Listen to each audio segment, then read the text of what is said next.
Verse 2, the NIV reads, "For if I grieve you, who is left to make me glad? But you whom I have grieved." So we have here this causal, post-positive God. We're going to translate it because, and then we have if, a. This is the first class condition, a plus the indicative of lupo. If I grieved, we have the personal pronoun here as well. So I myself, this is emphatic. For if I myself grieve, humas, if I myself grieve y'all, and then guy, we translate this sequential. We're going to translate it then. Because if I myself grieve you, y'all, there's this tis right here, interrogative pronoun. Then who? Then an articular participle of eufraino. This is a compound word. Eu means good, and then fraino means to think. Good think. We're going to translate it gladden. Who is the one who will gladden me? To make glad, to make rejoice. So, because if I myself grieve y'all, then who will make me glad? We have the accusative direct object of ego, me. Who will make me glad? And then a plus me.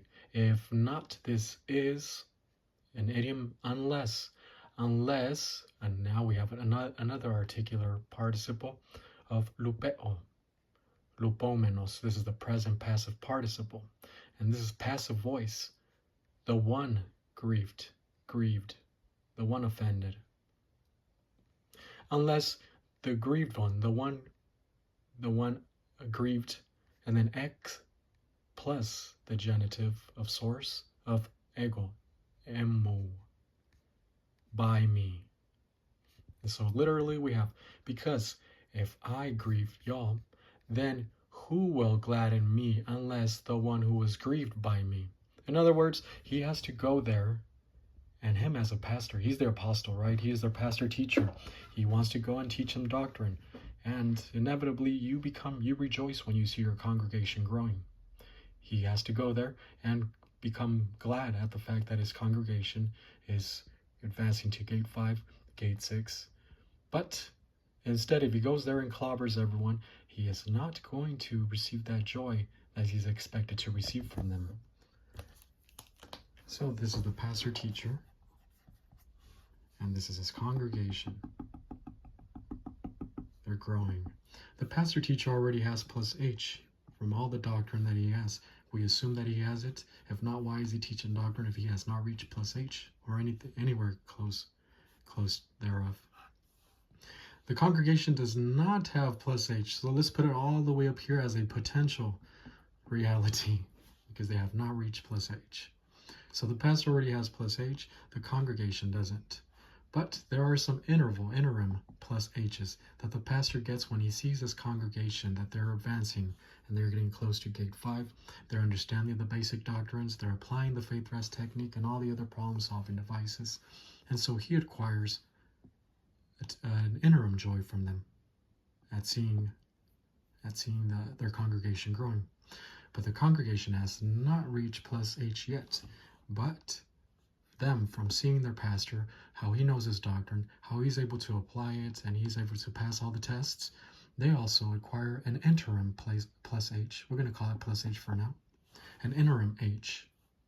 Let's just put H. Interim H. So the congregation, at seeing their pastor, they acquire an H, interim H. The pastor teacher, at seeing his congregation growing, he also acquires temporary H. And this is also part of the esprit de corps, the team pride that we talked about earlier in chapter 1. And so Paul says, I must arrive and I want to acquire some joy from seeing you grow. But if I grieved you, who's going to give me that joy? If all of you are grieved because I keep on clobbering you and correcting you and reproving you, etc., then who is going to make me glad? And so he says here, now verse 3 says, I wrote as I did so that when I came I would not be distressed by those who should make have made me rejoice. I had confidence in all of you that you would all share my joy. So here we have kai and egrapsa. We have the aorist active indicative of grafo. I wrote. Aorist tense, collecting into one totality, him writing 2 Corinthians. I wrote this very thing, tuto, this is the accusative, and then we have the intensive pronoun. This itself, this letter, 2 Corinthians, I wrote this. And then here, ina, hina, plus we have the subjunctive, so that, elton, so the aorist active indicative of erkomai, we're going to translate it so that having arrived, this is a participle, and it precedes the action of the main verb, which is chayden. Oh no, which is sko, aorist active, okay? So I wrote this very thing, so that having arrived, I might not have, here's the aorist active subjunctive of echo, I might not experience, I might not have lupain again. I might not experience sorrow. Sorrow, and then apo plus the genitive of hos, from the source of those. And I wrote this very thing, I wrote this letter, so that having arrived, I might not experience grief from those from whom it is necessary. We have the imperfect active indicative of they. It is necessary, or I ought. From those from whom I ought, chayden, to rejoice. Present active indicative of chayro, to rejoice. Okay, let me stick to the literal translation really quick in case you're following. And I wrote this very thing, which is the letter 2 Corinthians. He's telling them that he wrote 2 Corinthians so that they can straighten up before he arrives to them. I wrote this very thing so that having arrived, I might not experience grief from those from whom it is necessary that I rejoice, to rejoice. Me here serves as is an accusative, and it serves as the object, the subject of this infinitive of chayro. So in other words, he wrote the letter so that they can correct their bad attitude, and so that when he arrives, he will not experience the grief, and instead he experiences joy.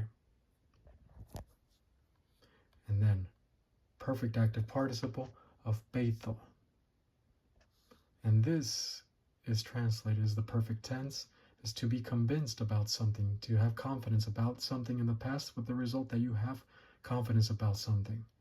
Now we have epi plus the accusative of pantas, humas. Verbs like these, such as having trust or confidence, do have a prepositional phrase with epi plus the accusative. We've seen many times that epi takes the dative. Epi plus the dative, which means something like upon. Epi plus the accusative, it emphasizes the direction to where the trust or confidence is directed. So having confidence for y'all, and then what? Confidence about what? Hoti, content, that. Hey, chara, the joy. And then we have this adjective, possessive pronoun. Eme, that my joy. That my joy, present active indicative of Amy, is, and then the genitive here serving as a direct object, panton, humon, all, humon, y'all. So he was convinced that the joy that he has was for them all. Just as I explained to you, he has plus H. He already has it. The congregation does not have plus H yet, but there is interim joy in between. And so this congregation, at seeing their pastor, they had to acquire some of that, some H, some happiness, some joy from seeing their pastor. In the same way, the pastor also acquires interim happiness at seeing their congregation grow.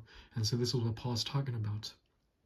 My joy through blessing by association is for them all as well. Even though they have not reached plus H yet, because they have not advanced in the plan of God, through blessing by association, they can also share a piece of that joy.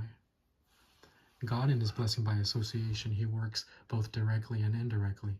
Directly meaning that God himself gives you something because you're associated with someone who's advanced, or it could be indirectly, meaning through someone he does it. He gives you something.